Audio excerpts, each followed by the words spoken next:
The coffin groaned first, a low, resonant sound that traveled to floorboards of the church and up to the boots of every man and woman standing in that room.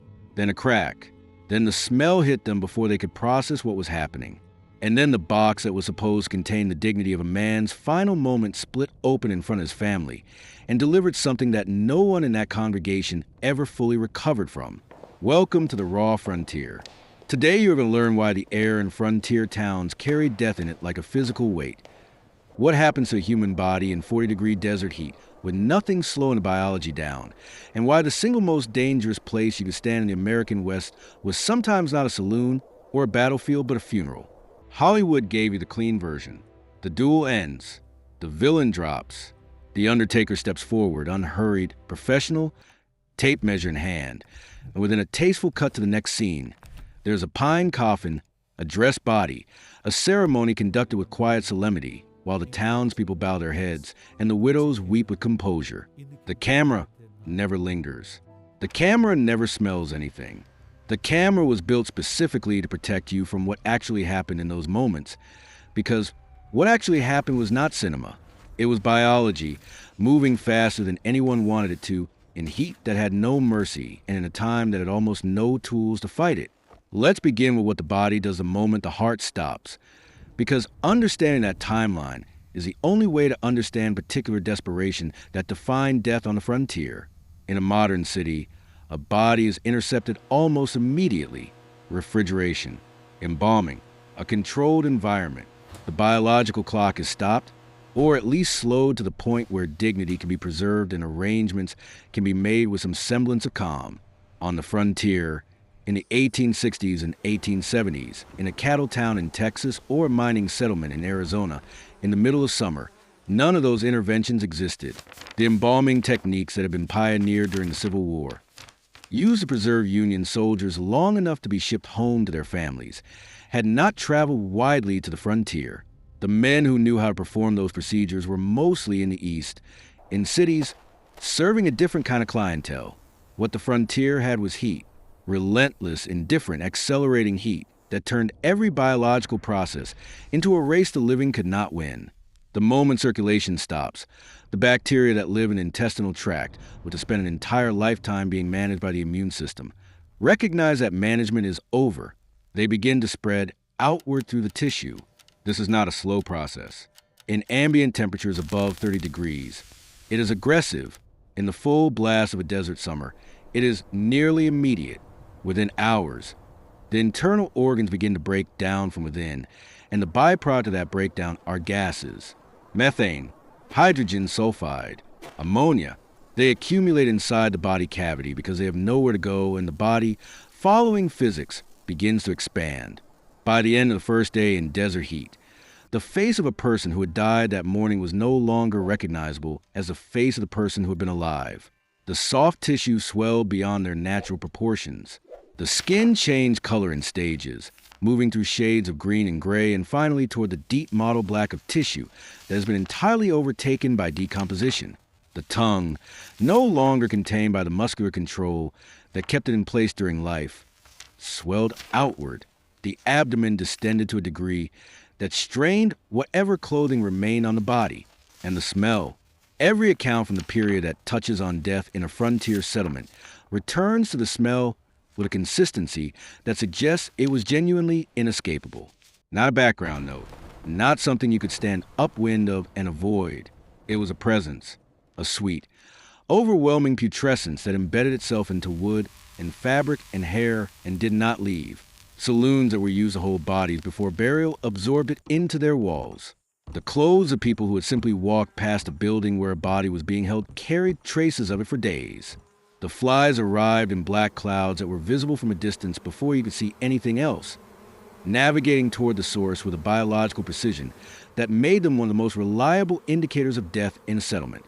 This was the environment into which the frontier undertaker, more often than not simply the local carpenter with no specialized training, was asked to manage the unmanageable. The coffin was pine. It was always pine because pine was available and fast to work and cheap, and on the frontier, cost and speed were the only two variables that consistently mattered. A carpenter who received a body in the morning was expected to have a box ready by afternoon. There was no time for joinery, no time for lacquer or lining, no time for anything beyond the basic structural requirement of four sides, a bottom, and a lid. The lid was attached with nails driven in by hand. As many as the carpenter thought the wood would hold, pressed down as firmly as the grain would allow. The intention was containment. The smell had to be managed, at least temporarily, at least long enough to get through whatever ceremony the family required. If a wife was waiting for a brother to arrive on the next stagecoach before she could bury her husband, the coffin needed a hole for an extra day, perhaps two. If the family had traveled from a distant settlement and needed time to arrive, the carpenter drove the nails deeper and hoped the wood would cooperate. It would not cooperate. What the carpenter was building, with every nail he drove into that pine lid, was a pressure vessel. The gases accumulating inside the body had nowhere to escape now. The sealed environment did not slow decomposition. It contained its output, and the output did not stop. It built, hour by hour. The pressure inside a sealed pine coffin in a heated room or a sun-exposed building climbed to a threshold that pine wood and hand-driven nails were never designed to withstand. The accounts that survive from this period describe what happened next with uniformity that confirms it was not rare. The wood of the lid would begin to show stress first. A groan, felt more than heard, vibrating through the floor. Then the creak of nails beginning to separate from a grain. The people closest to coffins sometimes notice a change in the air before anything visible happened, a sudden intensification of what had already been a difficult smell, indicating that some seal somewhere had given way. And then the lid failed, not always in one catastrophic moment, though that happened.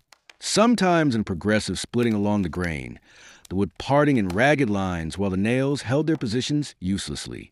Sometimes with a single sharp report that witnesses consistently described as sounding like a gunshot, the kind of sound that caused men who had been in combat to reach for weapons they were not carrying. What followed the opening of the seal was something that no preparation, no forewarning, no amount of knowing what was inside that box could adequately ready a person to experience. The accumulated gases released in a single pressurized expulsion, the fluid that accompanied them, the biological residue of a decomposition that had been proceeding in an enclosed space, spread across the floor of the church or the parlor or whatever room had been designated for the ceremony. It reached the mourners nearest the coffin.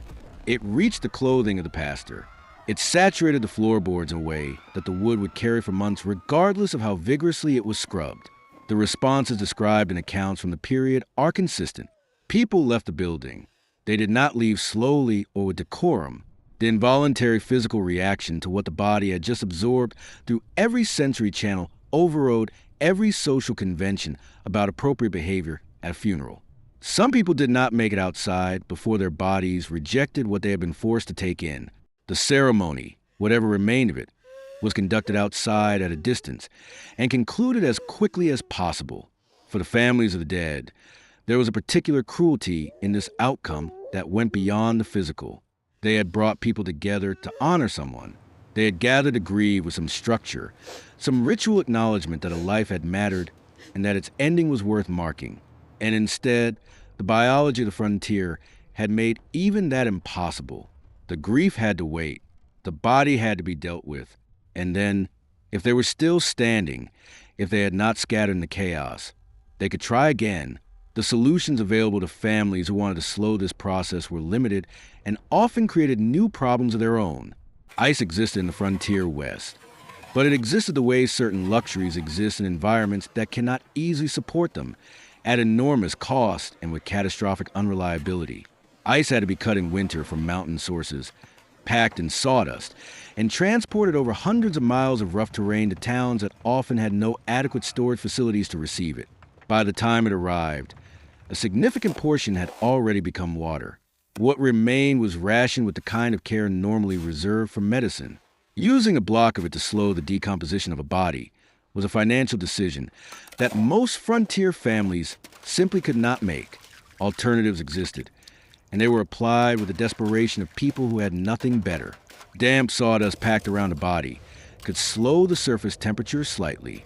Quicklime, calcium oxide, was used in some cases, though accelerated decomposition rather than slowing it, which was only a benefit if the goal was to reduce what remained rather than preserve it. Neither addressed the underlying problem. Neither bought more than a few additional hours at best. Those undertakers and physicians who did attempt chemical preservation in the frontier context used arsenic-based solutions injected directly into the vascular system of the deceased. Arsenic was effective at retarding bacterial growth. It was also one of the most toxic substances in common circulation at the time, and the concentrations used for preservation were significant. The bodies preserved this way were essentially saturated with compound that leached into the surrounding soil as they broke down underground.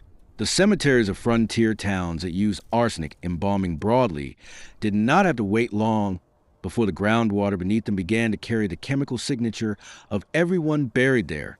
The irony of poisoning the water supply of the living in order to better preserve the dead was not a consideration that the period's limited scientific understanding was equipped to navigate. The most common solution was also the simplest and the one that the frontier enforced with the blunt logic it applied to everything else. You died in the morning. You were in the ground by afternoon. No ceremony, no waiting, no extended period of lying in state for mourners to pay their respects. A hole was dug in whatever ground was available, as quickly as it could be done, in soil that was often sun-hardened to a consistency that made every inch of depth a labor. The box, if there was time for a box, went in. The dirt went on top. The words, if anyone said them, were said quickly, and then the living turned back toward whatever task they had been performing before death interrupted and resumed it. This was not coldness. It was not a lack of love or respect or grief. It was a community that had learned, through accumulated and brutal experience, that the alternative to speed was the kind of scene no family should have to witness. The swift burial was an act of mercy dressed as practicality. The frontier did not often allow for the luxury of distinguishing between the two. The American West did not grant peace to its dead any more than it granted comfort to its living. The same heat that cracked the lips of the pioneers crossing the plains, the same sun that bleached the bones of oxen on the Oregon Trail, worked with equal indifference on every man and woman buried in the shallow, unmarked graves of the frontier's boom towns and cattle settlements. The earth took them back quickly, and not always gently, and not always in the manner that their families had intended. They died hard. They were buried fast. And even then, the frontier found ways to make it worse. Would you rather be lowered into ground within hours of dying, no ceremony, no waiting, just the raw speed of necessity, or would you risk the alternative, the sealed box, the sealed room, the moment when even the last attempt at dignity fails under pressure that no one in the room saw coming? Leave your choice in the comments. And if this fate sounds like the worst the frontier had to offer, consider what happened to those who were still breathing. The men who were called upon to keep the living alive on the frontier were working with tools that belonged in a different profession entirely, with techniques that often made the original problem considerably worse. Click on our video about the butcher surgeons of the Wild West. What passed for medicine on the frontier was something else entirely. Raw, visceral, history. This is the raw frontier.